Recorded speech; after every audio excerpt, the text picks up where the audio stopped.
પ્રવચન જીવનમાં 2 લાઈન કઈ પસંદ કરશો? જામનગર સ્થિત નવકાર એપાર્ટમેન્ટમાં પરમ પૂજ્ય આચાર્ય શ્રી મેઘદર્શન સુરીશ્વરજી મહારાજ સાહેબના પાવન પગલા.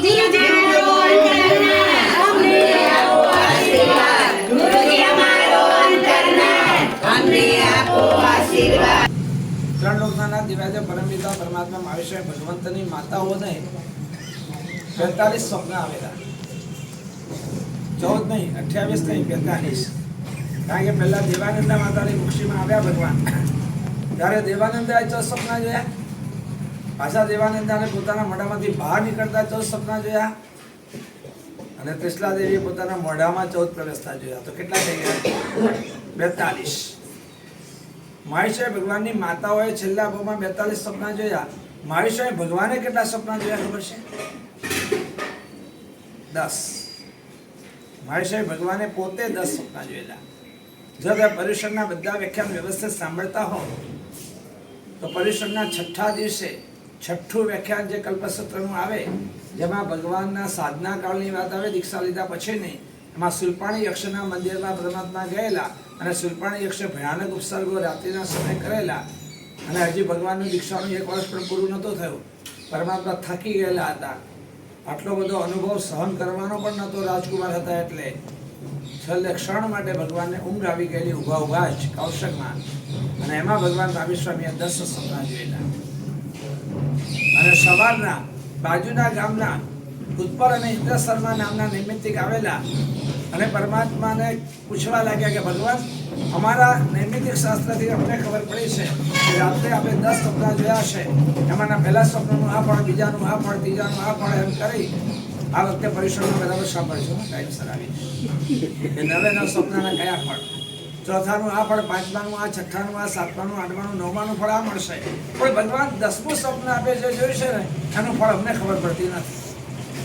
તમને કોઈને યાદ છે કે 10મું સ્વપ્ન કયું જોયેલું અને 10મા સ્વપ્નનું ફળ શું ભગવાને કહ્યું? 9 સ્વપ્નની વાત આવેલા નૈમિત્તિક શાસ્ત્રના નિષ્ણાત ઉત્પલ અને ઇન્દ્ર શર્માએ કરી. એના ફળ બી એને જ બતાવ્યા. 10મું સ્વપ્ન પણ એને કહ્યું, પણ ફળ એને ખબર નહીં પડી. એ 10મું સ્વપ્ન હતું ફૂલની 2 માળા અને એનું ફળ પેલાને ખબર ન પડી અને ભગવાનને પૂછ્યું અને ભગવાન નાગેશ્વરને જવાબ આપ્યો કે ફૂલની 2 માળાના સ્વપ્નનું ફળ એ છે કે હું 2 પ્રકારનો ધર્મ આ જગતના જીવોને આત્માના કલ્યાણ માટે બતાવીશ. કયા 2 પ્રકારનો ધર્મ? તો કે એક સાધુ સાધ્વીનો ધર્મ અને એક શ્રાવક શ્રાવિકાનો ધર્મ. 2 પ્રકારનો ધર્મ છે. સાધુ સાધ્વીનો એક, શ્રાવક શ્રાવિકાનો બીજો. આપણે ધર્મને કરવાની જરૂર માનીએ છીએ કે નહીં? પહેલા પછી આગળના 2 પ્રકારના ધર્મની વાત. એ ધર્મ શેના માટે કરવાનો છે? આત્માના કલ્યાણ માટે. તો મારો બીજો સવાલ આવશે કે આત્માને માનીએ છીએ કે નથી માનતા? અને જો આત્માને માનીએ છીએ તો મારો ત્રીજો સવાલ આવશે કે શરીર કરતા આત્માને જુદો માનીએ છીએ કે શરીર અને આત્માને એક જ માનીએ છીએ? અને જો બેને જુદા માનતા હશો તો મારો નવો સવાલ તમને આવીને ઉભો રહેશે કે શરીર કરતા આત્માની વેલ્યુ વધારે માનો છો કે આત્મા કરતા શરીરની વેલ્યુ વધારે માનો છો? તમારા મોઢાથી જવાબ મારે નથી જોઈતો, તમારી જીવનશૈલીનો જવાબ જોઈએ છે. નહીં સમજાય? તમે જે જીવન જીવી રહ્યા છો એ જીવન શું જવાબ આપે છે એ મારે સાંભળવો છે. મોઢાથી તો બહુ સારું બોલી શકાય બધું. મોઢાનો જવાબ નથી જોઈતો, હૃદયનો જવાબ જોઈએ છે. તમારી મેન્ટાલિટીનો આન્સર જોઈએ છે. પહેલા આત્માને માનો છો? એ તો બધા માનતા હશે. કદાચ મને એમાં બહુ સવાલ નથી લાગતો. એ હૃદયથી માનતા હશો, જીવનથી પણ માનતા હશો કે આત્મા જેવી ચીજ છે. એમાં કોઈને ડાઉટ હોય તો પછી હું એનો જવાબ આપું. મને લાગે છે આમાં તો બધા તો માનો છે આત્મા જેવી ચીજ છે. એટલે મારે એનો સવાલ, એની પ્રૂફ આપવાની કંઈ જરૂર લાગતી નથી તમારા જેવા આરાધક ધર્મી આત્માઓને. આસ્તિક છે બધા. હવે સવાલ એ છે કે આત્મા અને શરીર બેને જુદા માનો છો કે બંનેને એક માનો છો? આ સવાલ ઊભો છે. રાતના 12 વાગે 11 વાગે ઘરે આવ્યા અને બેલ વગાડ્યો અને અંદરથી સવાલ આવ્યો, કોણ? તો જવાબ હું. જવાબ ને હું એટલે કોણ? Who am I? હું એટલે કોણ? હવે આન્સર આપો. તમને અંદર વાળા પૂછે કે કોણ, તમે કહો હું. અરે હું એટલે કોણ એવું સામે વાળા પૂછે છે. હવે તમે શું કહો? નામ કહો. પછી કદાચ રિલેશન કહો, મામા કાકા પતિ પત્ની દીકરો દીકરી, કંઈક રિલેશન કહો. એનાથી આગળ ગોરો કાળો લંબો સ્ટેમ્પો જઈ, હા, તમે જેટલી બી ઓળખાણ આપો એ બધી શરીરની કે આત્માની. એટલે હું એટલે શરીર કે હું એટલે આત્મા કે બંને એક જ? તમે ગમે એ પૂછો મેં હલવાઈ જ જાઓ. કરવા સલવાઈ જાઓ. અમારું તમે ગમે એ તો પૂછો, અમે અમારા આગળ એવો જવાબ, તમારા આગળ જે માનો છો ને એવો જવાબ અમે નહીં આપી શકીએ. નહીં, એમાં જો સવાલ અઘરો છે કે જવાબ અઘરો છે? જવાબ અઘરો અમારા ખબર છે સવાલ તો અઘરો નથી. ચાલો, સવાલ અઘરો નથી. હવે જવાબ અઘરો છે કે તમે તમારું જીવન એવું જીવી રહ્યા છો કે તમે જવાબને અઘરો બનાવી દીધો છે? બસ એમ જ. જવાબ અઘરો છે એમ જ. ના એ નથી. કે તમે તમારા જીવનને એવું બનાવી દીધું છે કે જવાબ અઘરો બની જાય? તો હવે જીવન એવું જ જીવવાનું છે કે એમાં પરિવર્તન લાવવાનું છે? હવે જવાબને અઘરો કરવો છે કે સહેલો બનાવવો છે? પરીક્ષા પાસ થવું છે કે નાપાસ થવું છે? એટલે જ કહું છું અમે ગમે એ બોલશે અમે આવી જ જવા. ના ના, જવાબને સહેલો બનાવવા માટે જીવનને બદલવું પડે. માટે હવે નાઉ નો રિપીટેશન, ઓનલી રિવોલ્યુશન. માટે હવે જે જીવીએ છીએ એનું પુનરાવર્તન નહીં, હવે પરિવર્તન એટલે જ જરૂર છે કે અમે અમારા જવાબને અઘરો કેમ બનાવી દીધો છે? શરીર અને આત્મા બેને એક જ માની લીધો.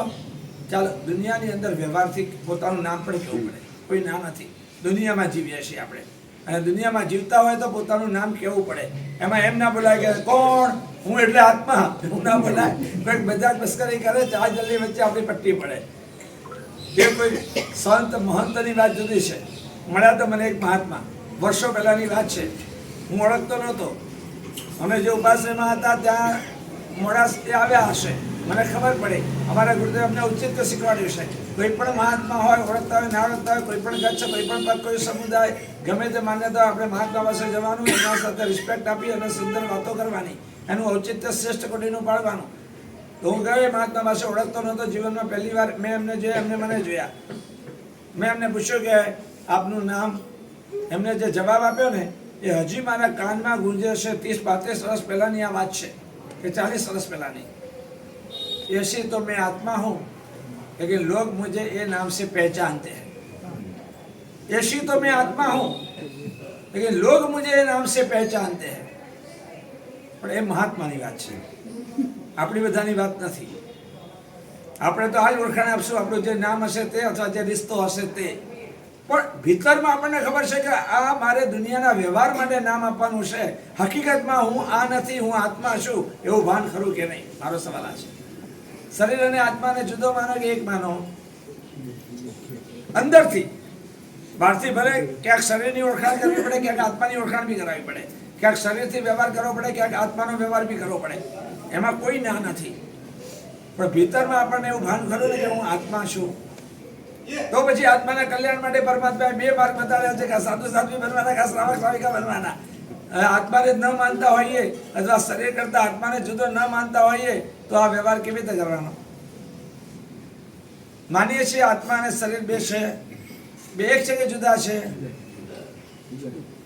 જુદા છે શ્યોર. ચાલો, તમે બહુ આગળ વધી ગયા, સારા આત્માઓ છો તમે. આત્માને માન્યો, સરસ. શરીર અને તમે આત્માને ક્યાં સલવા આવો છો એ જવાબ. અરે ભાઈ, હું ફસાવનારો છું. સાચું કહેનારા છો, પણ અમે એમાં ફસાયેલા છે. તો હવે તમે ત્યાં ફસાયેલા છો, એમાંથી બહાર નીકળવું છે એ નથી નીકળાતી તો વાત છે. અને ફાવી જવું છે. આ અહીંયા આજા ફસાજા કંપની છે કે આજા ફાવીજા કંપની છે? અમારી કંપની આજા ફસાજા છે કે આજા ફાવીજા છે? અમે ફસાયેલા છીએ, પાછું ફસાયેલા જ રહેવું છે. હવે એને તો ભગવાન આવીને શું ઉદ્ધાર કરી શકવાના? અમે ફસાયેલા છીએ અને અમારે ફાવી જવું છે તો કોઈ ઉદ્ધાર કરશે? એટલે અમે બધા શું લાગીએ તમને? આજા ફસાજા કંપની સર્વનારા છીએ? તમે બરાબર જ છો. તમારી પાટ ઊંચી છે ને ઊંચી જ રહેવાની. અમે નીચા છીએ અને એ તો નીચા જ રહેવાનું. ના, નીચા છો પણ નીચા રહેવાના નહીં, ઊંચે આવી શકો છો. આવી શકો. હા, ઈ બરાબર. ઈ વાત બરોબર, આવી શકીએ. તમે કેમ પણ એવો માની લે પણ એમાં અમે એવો સંકલ્પ નથી કરતા. તો કરી દો ને, કોણ ના પાડે છે? નથી થતો એ તો વાત છે. એટલે સાહેબજી રસ્તો ખબર છે પણ એ રસ્તાથી ચલાતું નથી અમારાથી, એમનું કહેવાનું એમ. રસ્તો ખબર છે મને ખબર છે કે ભૂખ કકડીને લાગી છે, મારી સામે ભોજન પડેલું છે એ દેખાય છે, હવે હાથ ન માંડે તે ઘેલો છે. તમે જે કહેશો એક્સેપ્ટેડ છે. તમે અમને જે આ કહેશો શું એ છે ખબર છે, દેખાય છે અને છતાં એટલું લાભ ભરીએ તો આપણે કેવા કહેવાય? જો ભગવાન એટલા મહાન છે, કરુણાના સાગર છે, અને જીન શાસન એમને એટલું અદ્ભુત બતાડ્યું છે કે ચિંતા નહીં કરો. જેની જેટલી કક્ષા, જેની જેટલી યોગ્યતા, જેની જેટલી શક્તિ, જેની જેટલી અનુકૂળતા, જેના જેવા સંયોગ, એવી આરાધના બતાડે છે. હવે ક્યાં વાંધો છે? હજુ સુધી હું તો દીક્ષા લેવાનું બોલ્યો જ નથી, તમે કેમ માનીને બેઠા કે હું દીક્ષાની વાત કરવા આવ્યો છું?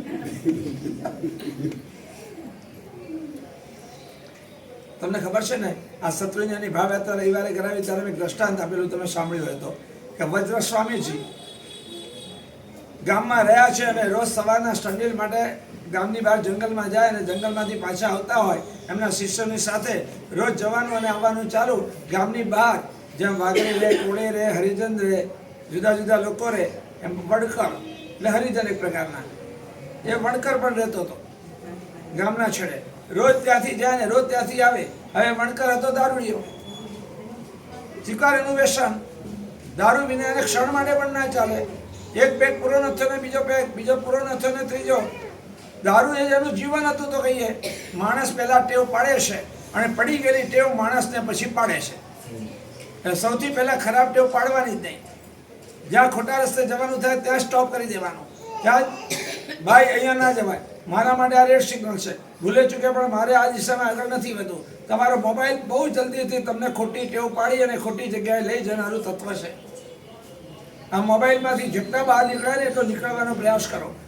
નેસેસિટી પૂરતો જ એનો ઉપયોગ રહેવો જોઈએ. એના સિવાય કાંઈક જોવા ગયા ને ક્યાંક દેખાઈ ગયું ને ક્યાંક પહોંચી ગયા એનો પત્તો નહીં લાગે તમારા જીવનમાં.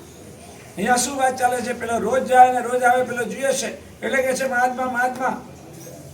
તમે તો બહુ સુખી લાગો છો, મને સમજાતું નથી કે તમારી જોડે સ્ત્રી નથી છતાં તમે સુખી છો, તમારા શરીર ઉપર રંગબેરંગી કપડાં નથી છતાં સુખી છો, તમારા શરીર ઉપર કોઈ આભૂષણ નથી છતાં તમે સુખી છો, તમારી પાસે કોઈ રૂપિયા નથી દેખાતા છતાં તમે સુખી છો.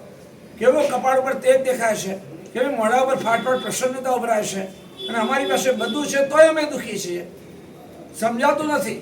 મારે સુખી બનવું છે, મને સુખી બનવાનો કોઈ રસ્તો બતાડો નહીં. અને મહાત્મા કહી દીધું, દુઃખમ પાપા સુખમ ધર્મ. દુઃખ પાપથી આવે, સુખ ધર્મથી આવે. તારે દુઃખ જોઈતું હોય તો પાપથી દૂર રહે, તારે સુખ જોઈતું હોય તો જીવનમાં ધર્મ લાવ. તો પેલો કે મહારાજ મહારાજ પણ તમે તમારા જેવા બાવા બનવાની વાત નહીં કરતા. મારે સુખી બનવું છે, એના માટે ધર્મ કરવો પડે તો કરવાની તૈયારી છે, પણ તમારા જેવા સાધુ બનવાની તૈયારી નથી. છે કોઈ એવો ધર્મ કે જો હું કરી શકું અને જેના દ્વારા હું સુખી બની શકું? મહાત્મા કે છે. પ્રભુ કરુણાના મહાસાગર છે, દયાના ભંડાર છે. જેની જેવી કક્ષા તેવો તેનો ધર્મ, જેની જેવી પોઝિશન તે રીતે તેની ધર્મની પદ્ધતિ. જરા પણ ચિંતા નહીં કરો. પણ મહારાજ હું તમને કહી દઉં, હું એક નંબરનો દારૂડિયો છું. દારૂ પીવું પાપ છે મને ખબર છે, હું છોડી શકું એમ નથી એ પણ હકીકત છે. હું જો દારૂ છોડી દઉં ને તો પડી ગયેલું વ્યસન હાથ પગ ખેંચાવે, માઇન્ડ ખલાસ કરે, બ્રેન સ્ટ્રોક, ખતમ, મોત સિવાય કાંઈ નહીં. ભૂલ મારી જ છે. મેં જ વારંવાર દારૂ પીને દારૂની ટેવ પાડીને વ્યસન બનાવી દીધું છે. હવે આ દારૂનું વ્યસન મારાથી કોઈ સંયોગમાં છૂટી શકે એવું લાગતું નથી. એટલે તમે મને દારૂ છોડવાની વાત કરતા નહીં. બાંધી દો ને તમે મહારાજને. કોણે ના પાડી? એને બાંધી દીધા મહારાજને. એને ખબર હતી કે બધા દારૂ પર જ એટેક કરવાના છે. હમણાં મારી પત્નીને છોકરી આવશે ને તો પહેલા એમ કહેશે, અને આ નિયમ આપો, દારૂ છોડાવો, પહેલા દારૂ છોડાવો. કેમ તમારા બધા સગાવાલા આમ જ કહે, સિગરેટ છોડાવો, બીડી છોડાવો, અને તમાકુ છોડાવો. આ પૂજા નથી કરતા એને કહો પૂજા કરે, આ દર્શન નથી કરતા એને કહો દર્શન કરે. આજુબાજુમાં તો આ જ કહે. એટલે પેલા પહેલી ચોખવટ કરી દીધી સ્પષ્ટ. દારૂનું ભયંકર વ્યસન છે અને હું દારૂ કોઈ પણ સંયોગમાં છોડી શકું એમ નથી. હું જાણું છું કે દારૂ પીવું ખોટું છે, હું છોડી શકું એમ નથી. જાનામી ધર્મ ન ચ મે પ્રવૃત્તિ. જાણું છું ધર્મ, પણ મારી ધર્મમાં પ્રવૃત્તિ નથી. જાનામ્ય ધર્મ ન ચ મે નિવૃત્તિ. પાપ કોને કહેવાય, અધર્મ કોને કહેવાય એ જાણું છું, પણ એનાથી હું અટકી શકતો નથી. છતાં મારા સુખી થવું છે, રસ્તો બતાડો. મહાત્મા જીનસ શાસ્ત્રના એવા વિશિષ્ટ હોય, જ્ઞાની હોય, ગીતાર્થ હોય, સર્વિજ્ઞ હોય, શાસ્ત્રોના પારગામી હોય, ભગવાનના એંગલ અને આશયને સમજતા હોય, એટલે જેની જેવી કક્ષાને તેને તેવો ધર્મ બતાવે, ક્યારે કોઈને સપડાવે નહીં, ક્યારે કોઈને ફસાવે નહીં. મહાત્માએ કહ્યું કે એમ છે ને, સારું બોલતો આવો નિયમ લઈ શકે કે દારૂ જ્યારે તારો પીવાઈ જાય, અને તો પીવાને છૂટાવી દીધું, દારૂ જ્યારે તારો પીવાઈ જાય ત્યારે રૂમાલને એક ગાંઠ લગાડવાની. જ્યાં સુધી રૂમાલને ગાંઠ લાગેલી હોય ત્યાં સુધી દારૂ પીવાનો નહીં. એટલે મહારાજ મને બીજી વાર દારૂ પીવાનું મન થાય તો ગાંઠ ખોલીને તો પી શકો ને. જો ગાંઠ ખોલીને દારૂ પીવો હોય તો એ પીધા પછી પાછી ગાંઠ લગાડવાની. ગાંઠ લાગેલી હોય ત્યાં સુધી દારૂ નહીં પીવાનો. આનો મતલબ કે હું દિવસમાં રાતના જેટલી વાર પીવો એટલો પી શકું, જેટલો પીવો એટલો પી શકું. ખાલી એટલું જ નહીં કે રૂમાલને ગાંઠ હોય ત્યારે નહીં પીવાનો. જ્યારે મારે મન થાય એટલે ગાંઠ ખોલી દઉં, પીવું હોય પી લઉં, પાછી ગાંઠ લગાવી દઉં, પાછું મન થાય તો ગાંઠ ખોલી દઉં, પાછો પી લઉં, પાછું ગાંઠ લગાવી દઉં. ગાંઠ હોય ત્યાં સુધી દારૂ નહીં, એટલું જ નહીં. હા બસ એટલું જ. આ તો બહુ સહેલો ને. સપડાવી દીધા, ફસાવી દીધા મહારાજે. કેટલો સહેલો બતાડ્યો. દારૂ છોડાયો નથી, દારૂ પીવાનું ચાલુ રહ્યું છે. ખાલી રૂમાલને ગાંઠ હોય તેટલો સમય દારૂ નહીં. ગાંઠ ખોલીને દારૂ પી શકે જેટલી વાર, જેટલો, જ્યાં, જેવી રીતે બધું જ છૂટો છે. કે આ તો બહુ સારું મહારાજ, તમે બહુ સારા, હા તમારો ધર્મ બહુ સારો, તમારા ભગવાન બહુ સારા. સારા ને આપણા ભગવાન, આપણો ધર્મ સારો ને. જૈન શાસન પ્રત્યેનો અભાવ પેદા કરી દો કે આપણને મળેલું જીન શાસન કેટલું મહાન છે, કે જીન શાસનને બતાવનારા પરમાત્મા કેટલા મહાન છે, કે જેની જેવી કક્ષા તેને તેવો ધર્મ બતાડે છે. બધાને કઈ દીક્ષા લેવાનું નથી કહેતા. હમણાં જ વાત આવી કે ફૂલની 2 માળા, એમાં સાધ્વીનો ધર્મ, બીજો શ્રાવક શ્રાવિકાનો ધર્મ પણ કીધો કે ના કીધો? તો શ્રાવક શ્રાવિકાના ધર્મમાં સીએ, ડોક્ટર, એન્જિનિયર ના બની શકે? શ્રાવક શ્રાવિકાના ધર્મની અંદર લગ્ન ના કરી શકે? શ્રાવક શ્રાવિકાના ધર્મમાં બાગ બંગલામાં ના રહી શકે? આમાં ક્યાં સપડાયા? કોને સપડાયા? ભગવાને તો તમે પાળી શકો એવો ધર્મ બતાડ્યો છે. કશું ના નથી પાડી. 2 પ્રકારનો ધર્મ, કાં તો સાધુ સાધ્વી બન, કાં તો શ્રાવક શ્રાવિકા બન. હવે આને નિયમ લઈ લીધો કે જ્યાં સુધી રૂમાલને ગાંઠ હશે ત્યારે હું દારૂ નહીં પીવું. મહાત્મા તો ગયા. નિયમ નાનો છે કે મોટો છે એનું મહત્વ નથી, પણ લીધેલા નિયમનું કેટલું દ્રઢતાપૂર્વક પાલન કરીએ છીએ એનું મહત્વ છે. એ જે મજબૂતાઈ છે ને, દ્રઢતા છે ને, વારે ઘડીએ જે વિચાર ચાલે છે ને, મારે નિયમ છે, મારે નિયમ છે, મારે નિયમ છે, એ આપણા આત્માની અંદર એક શક્તિ પેદા કરે છે. ફોર એક્ઝામ્પલ, તમે નક્કી કરો કે આજે ગુરુ મહારાજ અહીં આવ્યા છે, આજના દિવસે મારે રાત્રે નથી ખાવું. ધારો કે તમે રાત્રે ખાનારા છો અને તમે એમ નક્કી કરો કે આજે ગુરુ મહારાજ પધાર્યા અને આજે આપણા બિલ્ડિંગમાં આવ્યા, તો આજે એના નિમિત્તે હું એટલું નક્કી કરું કે આજે મારે રાત્રે ખાવું નથી. આમ તો ખાઉં છું, આજના દિવસ પૂરતું રાત્રે નહીં. અને તમે કોઈના ઘરે ગયા, તમારા સગા સંબંધી કોઈ કાર્ય માટે મિત્રના ઘરે, એને તમને ચા, દૂધ કે ડીશ ધરી નાસ્તા નહીં. તમે કહો છો ના ના નહીં. અરે કેમ નહીં? તમે જ્યારે આવો છો ત્યારે દર વખતે તો લો છો, ના કેમ પાડો છો? ના ના આજે મારે રાત્રે નથી ખાવું. કેમ રાત્રે નથી ખાવું? ખાઓ ને. ના ના આજે મેઘદશા માસા વ્યાખ્યાનમાં આવેલા અને મને મન થઈ ગયું કે આજના એક દિવસ હું રાત્રે ભોજન છોડી દઈશ. પચકાળ લીધું છે? બાધા લીધી છે? ના ના બાધા નથી લીધી. 24 દિવસનું પચકાળ તો નથી. હું ખાઈને જ આવ્યો છું. મનની અંદર મજબૂત છે કે આજે રાત્રે મારે નથી ખાવું. એક કામ કરજો ને, કાલે નહીં ખાતા, આજે ખાઈ લો ને.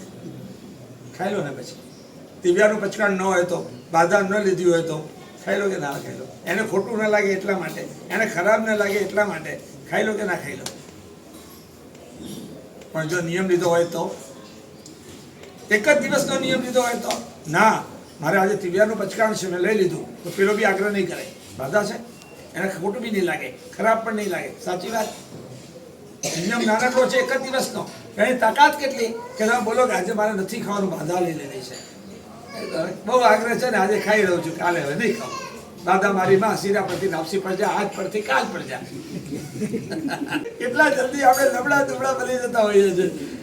બને કે ના બને આવું? એટલે બાધા નાની છે કે મોટી છે એનું મહત્વ નથી, પણ એનું પાલન માટેની કેટલી દ્રઢતા છે, કેટલી મજબૂતાઈ છે, એની એક તાકાત છે જબરદસ્ત. ભલે બાધા આટલી હતી કે રૂમાલને ગાંઠ હોય ત્યાં સુધી દારૂ પીવાનું નહીં, બાકી તો આખો દિવસ દારૂ પીવાની છૂટ હતી, રાત્રે પીવાની છૂટ હતી, જેટલો પીવો એટલો પીવાની છૂટ હતી, જેટલી વાર પીવો એટલી વાર પીવાની છૂટ હતી. પણ આ બાધાની કેટલી જબરજસ્ત તાકાત કે એક દિવસ એવું થયું કે દારૂ પીવા માટે ગાંઠ ખોલી રહ્યો છે, પણ એટલી મજબૂતાઈની ગાંઠ લાગી ગઈ છે કે ગાંઠ ખુલતી નથી. હવે શું કરવું? નિયમ છે, ગાંઠ ખુલે નહીં ત્યાં સુધી દારૂ ના પીવાય. મજબૂતાઈથી પાળવી છે. દારૂ ગાંઠ ખુલતી નથી, દારૂ પીવાતો નથી, હાથ ખેંચાય છે, પગ ખેંચાય છે, ભયંકર વ્યસન છે. આના વિના મોત આવી જાય એવી સ્થિતિ છે. પત્ની આવી ગઈ છે, દીકરા દીકરી આવી ગયા છે, સગાવાલા આવી ગયા છે, બધા ગાંઠ ખોલવાનો પ્રયત્ન કરી રહ્યા છે, પણ ગાંઠ રેશમની છે, મજબૂતાઈથી લાગી ગઈ છે, ખુલતી નથી. એટલે તમારામાંના કેટલાક જણા આજુબાજુવાળા એવા હતા, એને કહ્યું એક કામ કરો ને, ખેંચી લીધું, કટ કરી લો, ગાંઠ ખુલી જશે. હા, સલાહ આપે ને આપણે. એટલે બધા આપણે તોડાવનારા કે પાડવામાં મજબૂત કરનારા? તોડીને જ આપી દઈએ. પેલા એ ખેંચી હતી તો કે ના, મારો નિયમ એ છે કે ગાંઠ ખોલીએ તો જ ખુલે, ગાંઠ બાંધી હવે મારે જ ખોલવાની, આ ખેંચી વાળી નહીં ચાલે. કોઈક એવા બી આવ્યા કે ગાંઠ જ ખોલવાની છે, તો આ બીજા રૂમાલમાં ગાંઠ લગાવી દઈએ પછી ખોલી દો. આપણે બધા આવા છીએ ને, સગવડીઓ ધર્મ. પેલો કે આ પણ ના ચાલે. ત્રીજા આવ્યા બહુ ધર્મ સમજેલા, હમણાં પી લે, પછી મા સાહેબ પ્રાયશ્ચિત કરી લેજે. અહીંયા તો આવા નહીં હોય કોઈ. પેલા બાધા લીધેલી શીરાની, અને આજે કોઈના ઘરે જમવા ગયો ત્યારે શીરો જ હતો. હવે શું કરવાનું? તો મનમાં બોલે, બાધા ઓ બાધા, તું છે મારી માતા, આજે શીરા પરથી લાપસી ઉપર જા, આજે લાપસી પર શીરો ખુલ્લો. આપણે આવા તો નથી લઈ, આ રૂમાલ ઉપરથી આ રૂમાલ ની ગાંઠ પર પેલા કે ખોલવાના બદલે કટ કરવામાં જા. ત્રીજા વળી એમ કે હમણાં તું દારૂ પી લે, પછી મારા ઘરે પ્રાયશ્ચિત લઈ લેજે. આની વાત એ છે કે પાણી ઉપર દોરેલી રેખા નથી મારી, મારા શબ્દો એ રેતીમાં દોરેલી રેખા જેવા નથી, શીલામાં કંડારેલા છે. નિયમ એટલે નિયમ. આમાં કોઈ માયા કપટ મારે કરવી નથી, કોઈ ચાલબાજી નહીં. આ ખુલે તો ઠીક છે, નહીં તો કાંઈ નહીં, પ્રાણ જાય તો જવા દો, નિયમ તો પાળીશ જ. ખરેખર પ્રાણ ચાલ્યા ગયા, ખરેખર મરી ગયો. પણ તમે જાણો છો શું થયું? આ જે દ્રઢતાપૂર્વક નાનકડો નિયમ, દારૂ ચાલુ છે, કેટલું બધું પીવાનું ચાલુ છે, આ જીન શાસન છે, આ જીન શાસનની વિશેષતા છે, આ કરુણાસાગર ભગવાન છે, જેની જેવી શક્તિ, જેની જેવી સિચ્યુએશન, તેવું તેને ધર્મ બતાડે છે. આત્માના કલ્યાણ કરવા માટે ધર્મ જીવનમાં લાવી દો. તમે નાસ્તિકો આસ્તિકો, કોઈ નાસ્તિક આ દુનિયામાં છે જ નહીં. છે દુનિયામાં કોઈ નાસ્તિક? હા, જે સ્વર્ગને ના માને, નરકને ના માને, પુણ્યને ના માને, પાપને ના માને, એને નાસ્તિક કહેવાય ને. હે, એના બાપાના નામની આગળ મૃત્યુ પામેલો હોય અને સ્વ લખેલું હોય, અને કોઈ એને ભૂસી અને નરકવાસી લખી દે તો ગુસ્સો થાય કે નહીં? એ ગુસ્સે થાય કે ના થાય? અરે ભાઈ, તારે કેમ ગુસ્સે થાવ? તું તો સ્વર્ગ નરક માનતો જ નથી, તો ફરક પડે છે. એ બોલે છે હું માનતો નથી, અંદરથી માને છે. મેં સમજાવ્યું, નાસ્તિક આ દુનિયામાં કોઈ છે જ નહીં. કોઈ કહેતું હોય કે હું નાસ્તિક છું, એ વાત સાચી નથી. અંદરથી તો માને જ છે. એ બોલવાની અંદર ખાલી શબ્દો છે. ધર્મ નથી કરવો ને એટલે કહી દેવાનું આત્મા નથી, કહી દેવાનું સ્વર્ગ નરક નથી. બાકી ભીતરથી તો માને જ છે. નથી માનતો એવું કોઈ માનતા નહીં. આપણી જે વાત ચાલે છે, મૃત્યુ પામી અને તે દેવલોકની અંદર દેવ તરીકે પેદા થયો. અને એકવાર વજ્ર સ્વામીજી પાસે પહોંચ્યો, આપ મારા ઉપકારી છો, આપે દારૂ પીનારા મને દેવ બનાવી દીધો, બોલો હું શું સેવા કરી શકું? અને વજ્ર સ્વામીએ એ કપડદી નામના દેવની સહાય લઈ અને શત્રુંજયનો ઉદ્ધાર કરાવ્યો, અને કપડદી યક્ષમાં ફૂલ સપોર્ટ આપ્યો. અને આજે પણ કવડ યક્ષ અભિરામ, તમારે દેરાસર શત્રુંજય જાઓ ને તો કપડદી યક્ષ પાસે થઈને જ જાઓ. દારૂડિયો દેવ બન્યો, જેને શાસન સલવાવી દે, ફસાવી દે કે ફવડાવી દે. હવે સમજી લેજો, જીન શાસન આજા ફસાજા ગમની નથી, આજા ખાવી જા ગમની છે. અહીંયા જે જીન શાસનનો શરણ સ્વીકારે, જે આ પરમાત્માને સમર્પિત રહે, એનો બેડો પાર થયા વિના ના રહે. આ પરમાત્માએ બે પ્રકારનો ધર્મ બતાડ્યો છે, કાં તો સાધુ સાધ્વીજી બનો, કાં તો શ્રાવક શ્રાવિકા બનો. તમે તમારી કક્ષા જાણીને આગળ વધો. તમે કહો સાધુ સાધ્વી બનવું અમારું કામ નથી. શોર્ટમાં ડેફિનેશન આપી દઉં, ખાલી સમજવા માટે નહીં. જે ઘણી જગ્યાએ મેં આપી છે કે સાધુ સાધ્વી બનવું એટલે શું, તો કે જે મોક્ષ માટે ઝૂરતો હોય. ક્યારે મને મોક્ષ મળે, ક્યારે મને મોક્ષ મળે, મોક્ષ માટે જે ઝૂરતો હોય. નંબર 2, એના માટે મોહની સામે ઝઝૂમતો હોય. એને કામ વિકાસ સતાવે, ક્રોધ સતાવે, અહંકાર સતાવે, આસક્તિ સતાવે, તો એની સામે જંગે ચડતો હોય, યુદ્ધે લડતો હોય અને એને કંટ્રોલમાં કરવાનો પ્રયાસ કરતો હોય. નંબર 3, પાપ વિનાનું સંયમ જીવન જીવતો હોય. અને નંબર 4, છતાં પણ જે પાપ સેવાઈ જાય એનું શુદ્ધમાં શુદ્ધ પ્રયાસિત કરતો હોય. એનું નામ સાધુ, એનું નામ સાધ્વી. સમજાય ગયું? નંબર 1 મોક્ષ માટે ઝૂરતો હોય. નંબર 2 મોહ સામે ઝઝૂમતો હોય. નંબર 3 પાપ વિનાનું સંયમ જીવન જીવતો હોય. નંબર 4 છતાં પણ કોઈ પાપ થઈ જાય તો એનું શુદ્ધમાં શુદ્ધ પ્રયાસિત કરતો હોય. એનું નામ સાધુ સાધ્વી. એવા બનવાની ઈચ્છા રાખવા સાથે ન બની શકતા હોય તો કમસે કમ શ્રાવક શ્રાવિકા બનો. શ્રાવક શ્રાવિકા કોને કહેવાય? પહેલી 2 કન્ડિશન સેમ. જે મોક્ષ માટે ઝૂરતો હોય, ક્યારે મને મોક્ષ મળે, સાચું સુખ મોક્ષમાં જ છે, એટલે એનું આંખમાં આંસુ હોય, મોક્ષ મને ક્યારે મળે, મોક્ષ માટે ઝૂરતો હોય. નંબર 2 મોહની સામે ઝઝૂમતો હોય, બંને કબૂલ. નંબર 3 પાપ વિનાનું સંયમ જીવન જીવતો હોય એવું તો બતાવી નહીં શકાય, સંસારી છે. પાપ વિનાનું સંયમ જીવન લેવા તરફડતો હોય. જેમ માછલી પાણી વિના તરફડે, એમાં દીક્ષા વિના તરફડતો હોય. ક્યારે મને સંયમ મળે, ક્યારે મને સંયમ મળે, ક્યારે બનીશું સાચો ને સંત, ક્યારે થશે મારા ભવનો રેહંત, એના હૃદય બોલતું હોય. અને નંબર 4 જ્યાં સુધી પાપ વિનાનું સંયમ જીવન ન મળે ત્યાં સુધી સંસારમાં રહીને ઓછામાં ઓછા પાપથી જીવતો હોય. એનું નામ શ્રાવક, એનું નામ શ્રાવિકા. ક્લિયર? આ તો થઈ શકે ને? આમાં તો ક્યાં ફસાવાનું નથી. આજે મોક્ષનું લક્ષ્ય રાખી દો, સંયમનો પક્ષ લાવી દો. ક્રોધ, અભિમાન, માયા કપટ થાય તો પશ્ચાતાપ ચાલુ કરી દો. જે જીવનમાં પાપો કરવા પડે તે ઓછામાં ઓછા કેવી રીતે થાય એનું એક ધ્યાન રાખવાનું શરૂ કરો. અઘરું છે કાંઈ? આવું શ્રાવક જીવન જીવનમાં લાવવું છે. છતાં એને સાદી ભાષામાં કહેવું હોય તો શ્રાવક શબ્દ કેવી રીતે આવ્યો? તો કે શૃણોતિ ઇતિ શ્રાવક, વપતિ ઇતિ શ્રાવક, કૃણાતિ ઇતિ શ્રાવક. શ્ર એ શ્રુ ધાતુ પરથી આવ્યો સંસ્કૃત. સાંભળવું. વ એટલે વાવવું અને ક એટલે કાપવું. તમે જુદું સાંભળ્યું છે, એ પણ સાચું છે કે શ્ર એટલે શ્રદ્ધા રાખે, વ એટલે વિનય વિવેક કરે, ક એટલે ક્રિયા કરે. સાંભળ્યું છે ને? શ્ર એટલે ભગવાનના વચન ઉપર શ્રદ્ધા રાખે, વ એટલે જીવનમાં વિનય વિવેક કેળવે, અને ક એટલે દર્શન, પૂજા, સામાયિક પ્રતિક્રમણ વગેરે ક્રિયા કરે. તે શ્રાવક. ભગવાનના વચન ઉપર શ્રદ્ધા કોણ રાખે? ભગવાનના વચનને સાંભળે તે કે ભગવાનના વચનને ન સાંભળે તે? એટલે બીજી વ્યાખ્યામાં એ આવ્યું, શૃણોતિ ઇતિ શ્રાવક, વપતિ ઇતિ શ્રાવક, કૃણાતિ ઇતિ શ્રાવક. જે જીન વાણીને સાંભળે તે શ્રાવક. જે પોતાને પ્રાપ્ત થયેલું ધન 7 ક્ષેત્રમાં વાવે, વાપરે નહીં, વાવે. વાવવાને વાપરવામાં ફરક છે ને? વાવવું એટલે ઇન્વેસ્ટમેન્ટ અને વાપરવું એટલે એક્સપેન્સ. તમારી ભાષામાં એક્સપેન્સ અને ઇન્વેસ્ટમેન્ટ બેમાં ફરક ને? ઇન્વેસ્ટમેન્ટ હજારો ગણું તમને લાવીને આપે અને એક્સપેન્સ એટલે ગયું તે ગયું, ખલાસ. અહીંયા શ્રાવક વાપરે નહીં પૈસા, વાવે. વાવવાનું ક્યાં હોય? ખેતરમાં. અનાજ ક્યાં વાવે? ખેતરમાં. અહીંયા ક્યાં? ક્ષેત્રમાં વાવવાનું. ક્ષેત્ર એટલે 7 ક્ષેત્ર. આપણા ત્યાં જીન શાસનની 7 ક્ષેત્રની વ્યવસ્થા છે. ક્ષેત્ર એટલે ખેતર.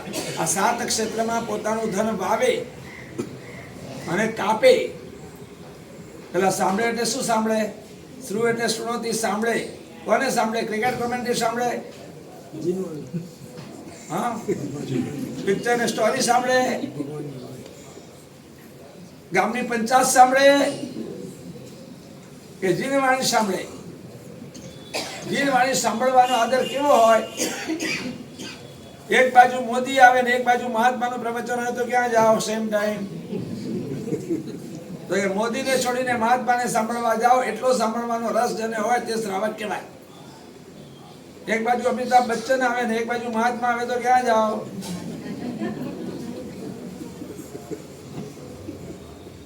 એક બાજુ જમણવાર હોય ને એક બાજુ વ્યાખ્યાન હોય તો ક્યાં જાઓ? જેને જીનવાણી સાંભળવાનો આટલો બધો રસ હોય કે જમણવાર છોડીને, મોદીને છોડીને, અમિતાભ બચ્ચનને છોડીને પણ જીનવાણી સાંભળવા દોડતા દોડતા આવે તેનું નામ શ્રાવક. ચાલો સાધુ સાધ્વીમાં નંબર ના લગાડો, શ્રાવક શ્રાવિકામાં તો લગાડશો ને. રોજ જીનવાણી ચાલે છે પાછાના ઉપાસમાં સવારે 7:30 થી 8:30. એટલે આજથી ના આવતા હોય આવે એને ધન્યવાદ, ના આવતા હોય કોઈ જોઈન થઈ જાઓ. હા, 7:25 મોડા 7:29 આવી જવું છે. બરાબર 7:30 થી 8:30 પ્રભુની વાણી ત્યાં વહે છે, બરાબર સાંભળવી છે. દર રવિવારના દિવસે 9:15 થી 12:30 જેમ ગઈ વખતે શત્રુંજયની ભાવયાત્રા હતી, હવે નેક્સ્ટ ટાઈમના 26 તારીખથી શિબિર ચાલવાની છે. જુદા જુદા વિષયો પર તમને જીનસ શાસનની અદ્ભુત વાત, તમારા પરિવારના પ્રેમની વાત, તમે નહીં સાંભળેલી, નહીં માણેલી, નહીં જાણેલી વાતો પણ તમને સાંભળવા મળશે. એટલે ખાસ આવવા માટેનો પ્રયાસ કરજો. આ રવિવારે 8:30 થી 12:30 ખાસ ભાઈઓ માટે વિશિષ્ટ આયોજન છે. પરમાત્મા મહાવીર સ્વામી ભગવાનનું 19 તારીખે આ ચ્યવન કલ્યાણક છે. ભગવાન મહાવીર સ્વામી માતાની કુક્ષીમાં, દેવનંદાની કુક્ષીમાં પધાર્યા. 14 સપના માતાએ જોયા. એ ચ્યવન કલ્યાણક નિમિત્તે સૂર્ય મંત્ર અને વર્ધમાન વિદ્યાનું વિશિષ્ટ કોટીનું આરાધના ઉપાશ્રયમાં જ ઉપર બનાવેલા ચંદ્ર સ્વામીના વિશાળ સૂર્ય મંત્ર મંદિરમાં છે. તમે કોઈ દિવસ નહીં માણી હોય એવું આ પૂજન છે, જેમાં લગભગ 1350 થી 1400 ફળ હશે, 1350 થી 1400 નૈવેદ્ય હશે. તમને એ ભગવાનને અર્પણ કરવાનો લાભ મળશે. પૈસા તમારે નથી ખર્ચવાના, પણ તમને ફળ નૈવેદ્ય અર્પણ કરવાનો લાભ મળશે. વચ્ચે વચ્ચે અષ્ટપ્રકારી પૂજા આવશે. સંકટ ચૂરક, વિઘ્ન નિવારક, આદિ વ્યાધિ ઉપાધિને દૂર કરનાર, તાપ આતાપ સંતાપનું નિવારણ કરનાર, પાપ દોષો અને દુઃખોને ટાળનાર આવો વિશિષ્ટ કોટીની આરાધના માટે તમને ખાસ આમંત્રણ છે ભાઈઓને. પૂજાના કપડામાં જ એન્ટ્રી છે. 8:30 થી શરૂ થશે, 12:30 સુધી ચાલશે. બધા પહેલેથી છેલ્લે રહેશો તો બેસ્ટ. એટલી અનુકૂળતા ન હોય તો તમને આ 4 કલાકમાંથી જે ટાઈમ, જેટલો ટાઈમ અનુકૂળ હોય એટલા ટાઈમ પણ પૂજાના કપડામાં ખાસ આવજો. તમને કંઈક નવું જાણવાનું, આચાર્ય ભગવાન પોતે જ તમને આખું સમજાવવા પૂર્વક પૂજન કરાવશે. તમને ઘણું બધું એમાં જાણવા પણ મળશે.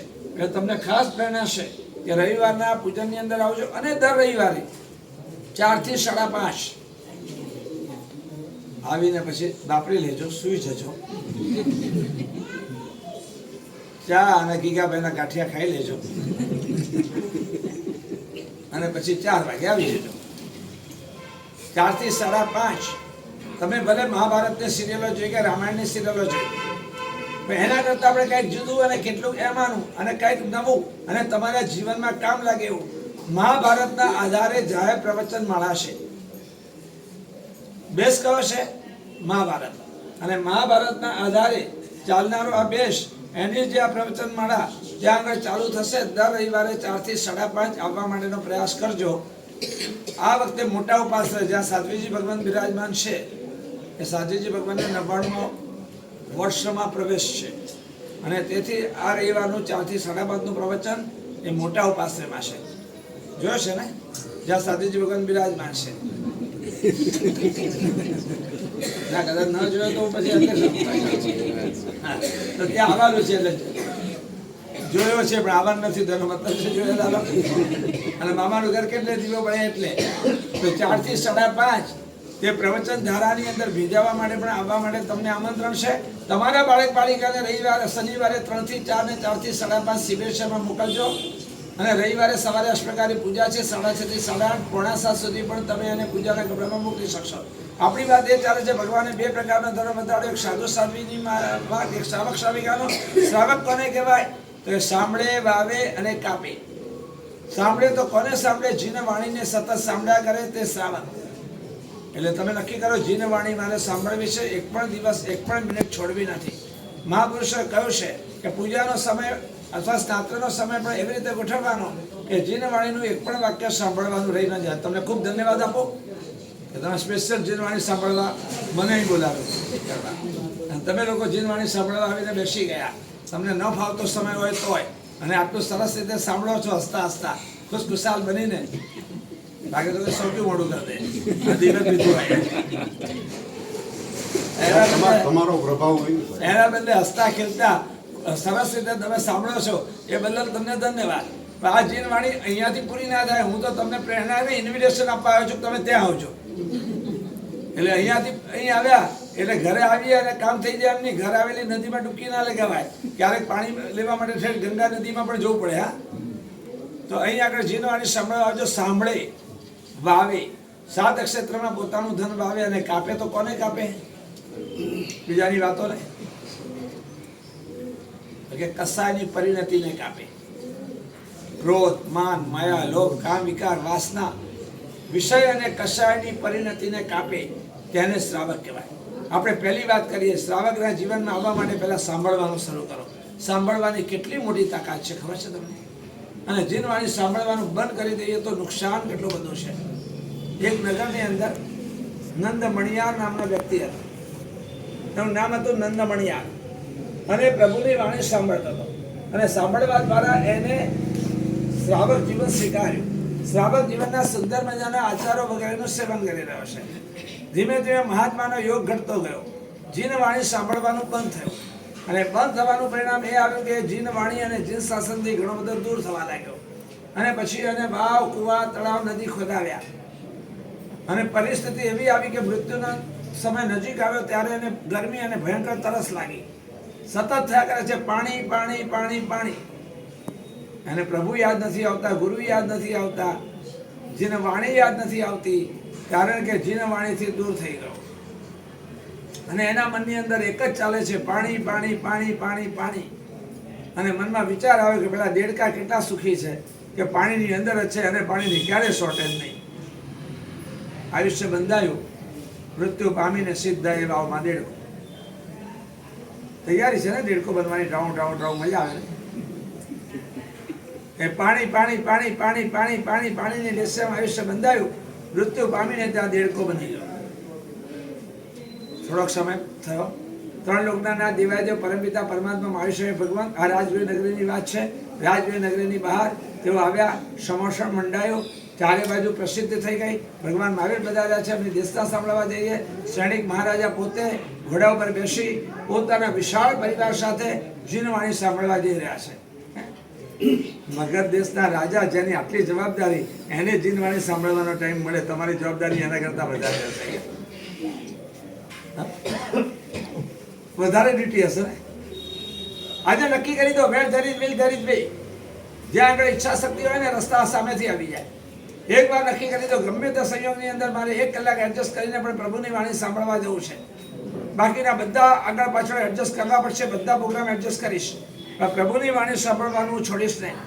જો આ છોડી દીધી તો નંદમણિયારની હાલત શું થઈ?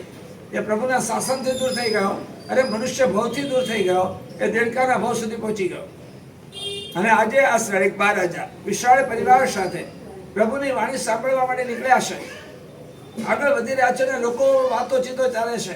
ભગવાન મહાવીર પધાર્યા છે, ભગવાન મહાવીરની વાણી સાંભળવા જઈએ છીએ, પ્રભુ વીરની વાણી સાંભળવા જઈએ છીએ, ચાલો ચાલો જલ્દી જઈએ, ચલો મોડું થશે. આ બધા શબ્દો એ ભાવમાં રહેલા દેડકાને ત્યાં જનારા લોકોના સંભળાય છે.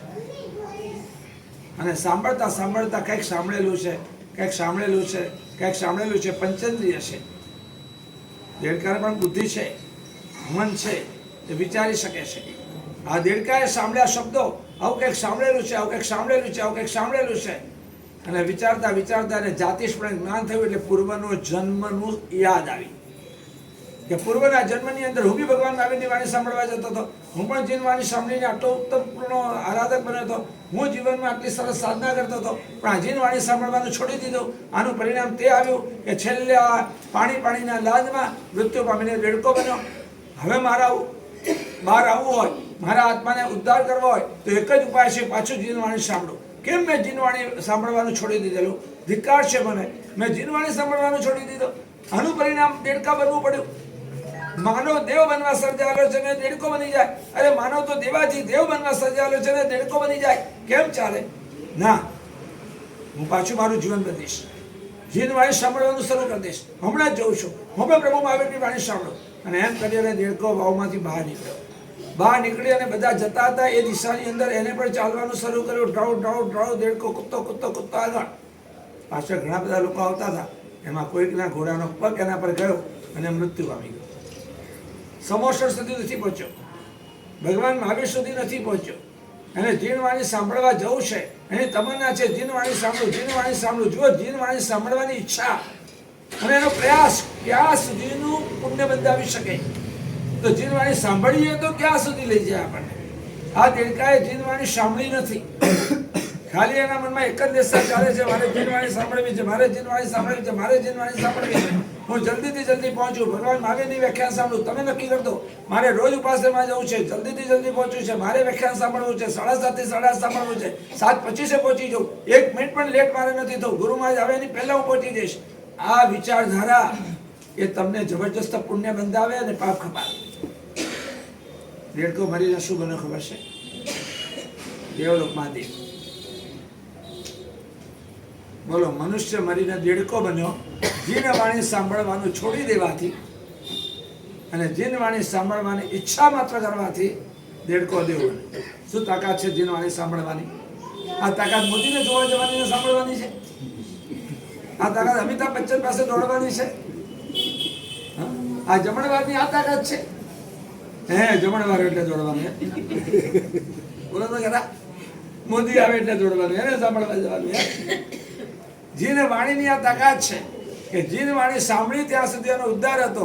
સાંભળવાની બંધ કરી તો મૃત્યુ પામીને દેડકો બન્યો, અને હવે સાંભળવા જવાની ઈચ્છા કરી, દેડકો મટીને દેવ બન્યો. દર્દુ રાંક દેવ, જેને શ્રી કૃષ્ણને ભૂલી ગયો, જેને શ્રેણિકની પરીક્ષા પણ કરી અને શ્રેણિકને વિશેષ કોટીનો ઘોડો પણ આપ્યો, વિશેષ કોટીની ચંદનની ભેરી પણ આપી. આવી ઘણી બધી આ દ્રષ્ટાંતમાં આગળની વાત આવે છે, એ અત્યારે આપણો વિષય નથી.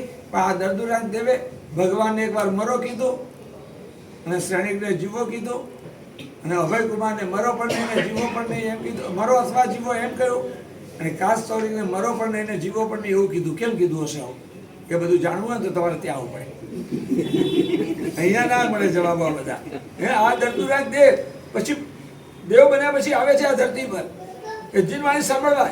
એ ભગવાન મહાવીર દેવના સંવર્ષણમાં જ આવે છે. દેવ બન્યા પછી અધૂરી રહેલી વાણી મારે સાંભળવી છે, અને ભગવાનને વિલેપન કરે ચંદનનું, અને બહાર બધાને દેખાય વિલેપન, અને શ્રેણિક મહારાજાને એવું દેખાય કે પસ અને ગંદકી લગાડે છે ભગવાનને. અને એમાં શ્રેણિકને છીક આવી તો કે મરો. ના, મરો નહીં, જીવો કીધું. અને ભગવાનને છીક આવી તો કે મરો. ભગવાનને મરવાનું કે શ્રેણિકને જીવવાનું કે બેસે છે મગજમાં કહે તમને. અને અભયકુમારને છીક આવી તો કે જીવો અથવા મરો. અને પેલો કાસ સોરી કસાઈ રોજના 500 પાડનારો, 500 પાડા મારનારો, એને છીક આવી તો કે જીવો પણ નહીં ને મરો પણ નહીં. ના, એમ કેમ આવું બધું? તમારે ત્યાં આવવું પડે. આવા બધા રહસ્યો જાણવા માટે ત્યાં આવવું પડે. દીકરાને કહો કે દીકરા પાણી લાવ, અને અડધો ગ્લાસ ભરેલો પાણી લઈને આવે, અને ત્યારે અડધો ગ્લાસ ભરેલો છે એ સાચું, ને અડધો ગ્લાસ ખાલી છે એ સાચું, અને આખો ગ્લાસ ભરેલો છે એ સાચું, ને આખો ગ્લાસ ખાલી છે એ સાચું. નહીં બેઠો? અડધો ગ્લાસ ભરેલો એ સાચું, અડધો ગ્લાસ ખાલી એ સાચું, આખો ગ્લાસ ભરેલો એ સાચું, આખો ગ્લાસ ખાલી એ સાચું. કેવી રીતે? તમારે ત્યાં આવવું પડે. જૈન ધર્મના આવા જીવનબોધી પ્રભાવક પ્રવચન અને પ્રેરક કહાની સાંભળવા માટે અમારી યુટ્યુબ ચેનલ જૈન લાઇબ્રેરીને સબસ્ક્રાઇબ કરવાનું ભૂલશો નહીં.